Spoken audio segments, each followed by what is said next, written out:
This is my neighbor's pool, and I've been tasked to look after it while he's away on holiday. So I thought it'd be good to test out this Aiper robot and see if it can keep this pool very, very clean. So we're gonna run the robot, we're gonna see the results, and we're gonna talk about if it's any good. Let's get started by rolling the intro.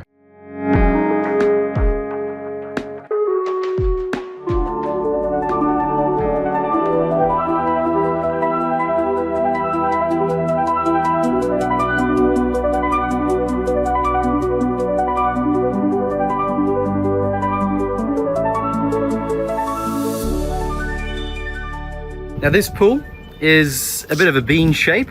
We've got a lot of leaves on the ground. They're quite large. There's a couple of gum trees here, and there's plenty of little dirt this robot should be able to pick up. There's avocado trees and there's a lot of fruit trees here, and all these leaves are falling into this nice pool right here.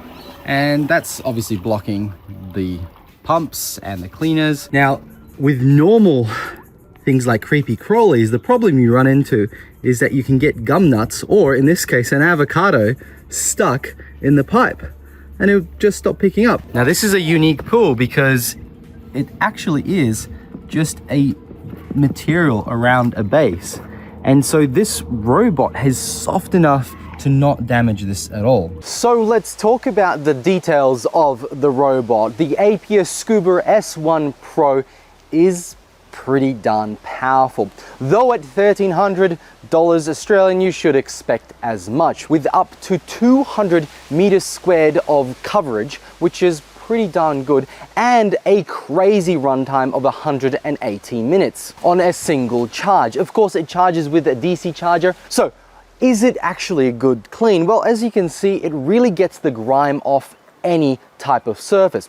What's more, it's one of those devices you keep putting into your pool and then going on every day or every second day, and not something you use to clean it once a year. So definitely keep up the routine when using one of these robots. It has quad brushless motors for both the front and back, and it has caterpillar-like feet to climb basically anything and everything, including stairs, but mainly obviously used to get up to those edges of the waterline. And not only that, it can traverse left and right on the waterline, mainly to the right, depending on your pool structure. You can really see where the robot's been. There's a line. Not sure if that's going to be able to be visible on camera, but you can see there's a path where it's been, and the bottom soot or sand or whatever's on there has left this nice stripe where it's been.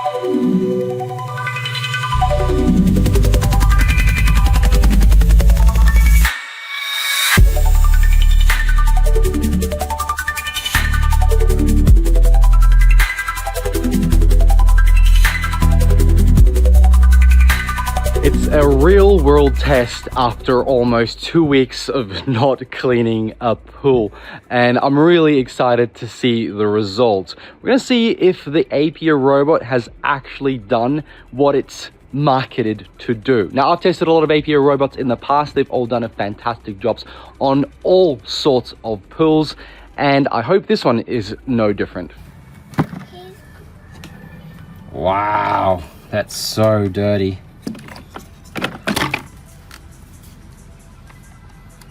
Wow.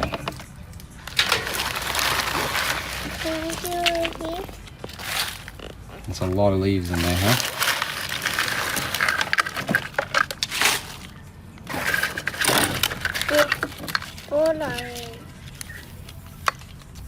The motors in here displace up to 379 liters per minute, which is incredible.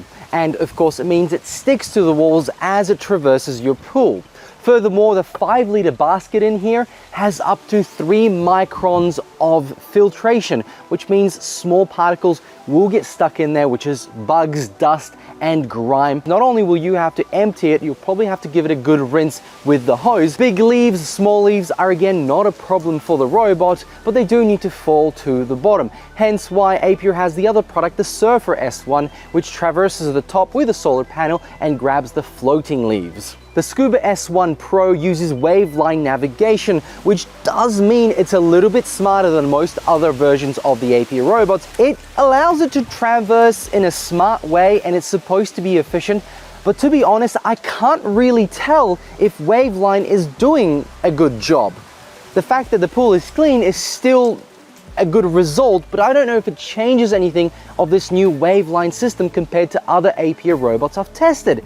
It feels like a new fancy feature, but I can't tell the difference. However, it does have infrared sensors, which do really help with avoiding obstacles, especially pipes and steps, and of course the actual edges of a pool, especially if you've got corner sections. Those mean that it can come up and go around or navigate straight onto a wall rather than hit into edges. Now, unlike the Surfer S1, which can connect to an app continually, this can only be connected when it's out of the water. When it's inside, obviously no signal gets through. What you can view is cleaning history and the battery level. That's about it. I personally don't think a robot like this needs an app at all. All you have to do is press the start button, choose the mode, and you drop it in the water and it does its job. I actually really prefer that sort of system, especially when you don't really work out a navigation route. It does it itself. There's really no point. Okay, we're on day 2. The robot did a first pass at this pool that hasn't been cleaned for a long time, and now we're gonna do it again and see what happens. It weighs in around 11.7 kilograms. The robot can be lifted into the water, that's fine, and let go, but when you are pulling it out with the included hook, it's rather heavy, which kind of means you have to have a bit of strength. And depending on your pool, if it's a standing pool like this or it's an in-ground already sunken in, it's either easier or not so much. Charge time is approximately 3 to 4 hours, depending how much it's finished with. Obviously, it'll just keep going for that 180 minutes, no matter if the bucket is full or not. So you might want to check in on it if your pool gets really dirty during the day. The cleaning modes are floor, wall, waterline, and auto, which is what I use every time because it does pretty much everything. And if you do it often enough, it does a fantastic job in keeping your pool clean.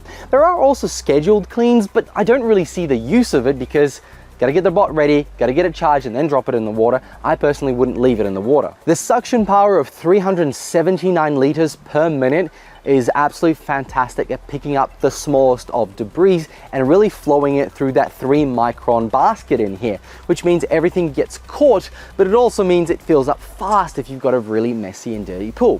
What I did want to point out, and you've probably seen in the video so far, is that there was a lot of green grime in this pool, and after 2 runs, it was almost gone, which is impressive, and hence why I'm continually saying use it daily or every second day and you'll have a schmicko clean pool. Now, speaking of filtration, there is an extra filter that other Aiper bots don't have, and it means it does filter the water a little bit more than usual, which also means that if there is very small particulates, it gets rid of them. Now, depending on where your pool is located, that might be important to you, but if you've got a dusty surrounding and your filter and your pump gets stuck with it all the time, this will really help. Lastly, the great thing about this robot is its compatibility with different types of pool. From concrete to vinyl to tile, it can do it all, which is really good. You don't really have to think about choosing the robot. So who is this robot for? Well, you do need a larger pool because the cost of it at 1,300 Australian dollars, though there are some specials, so check the links below, it really means the expense you're paying needs to be offset by the amount of work you usually spend on your pool. And don't get me wrong, there is still a bit of preparation. Charge the robot, empty it, clean it, and put it back in. It is still less than maintaining the robot anyway. So I think it's a fantastic solution to a problem that is time. It's something that you need to spend a lot of time on, and having the robot do a lot of it for you is going to save you a lot of time. So the question is it worth 1,300 Australian dollars? I'm not sure if the Pro version is going to be that much better than just the standard S1, but with the specials, I think it's really worth it. Around $1,000 to $1,100, you're getting a fantastic robot. So, friends, thank you very much for watching. Big thanks to Aiper for sending this robot for review. Make sure to check the links below if you'd like to learn more. And of course, like and subscribe, and I'll catch you all in another one. Bye!